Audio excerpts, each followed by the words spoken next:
Okay, this is Mr. Peterson, and I'm continuing on the Algebra 2 review for sections 2.1 to 2.5 and 2.7.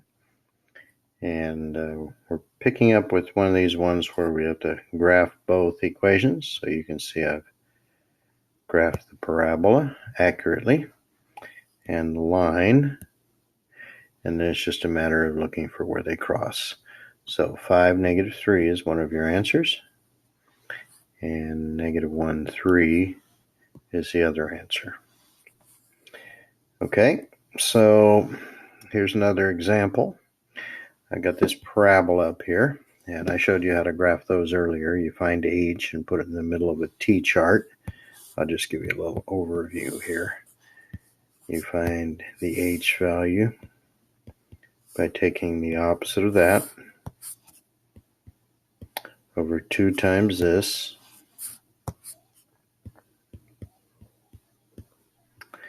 So that's going to be -2 over -1, which is 2. Put that in the middle of the T-chart.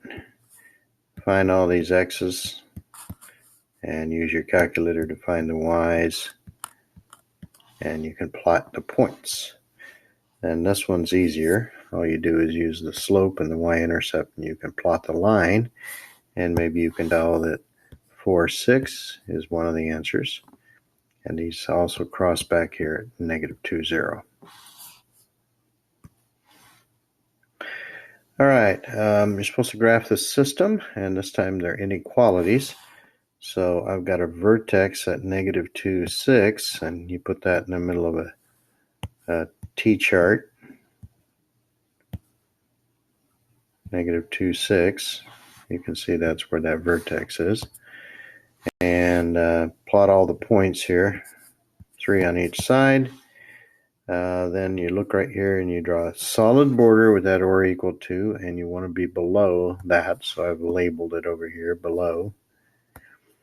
The other inequality you have to solve, and I'm going to point out that when you divide by a negative down here, your sign switches directions. So you will be shading above the line, and if you're above the line and below the parabola, it's that pink area that I've shaded that has all the solutions in it.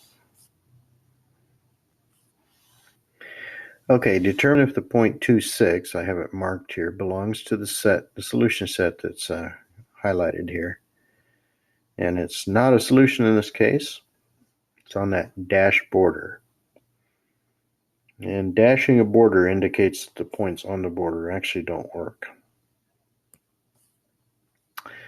Okay, here's another one where we have essentially the same exercise, but no picture provided. What you're going to do in that case is plug in the x value 2 and the y value 6. You can see I put a 6 here, and where it said x minus 1, it's now 2 minus 1. Do all the calculations, and you get a true statement down there. You do the same thing on the other one. You're going to still stick in 2 and 6 for the x and y respectively. Do all the calculations, and you get another true statement. And that's what you're looking for. It has to work in both of them. So this is indeed a solution. If it fails in either one, or if it fails in both, you would say it's not a solution. All right, that does it for the review. So hope you guys study hard for this test and do a good job.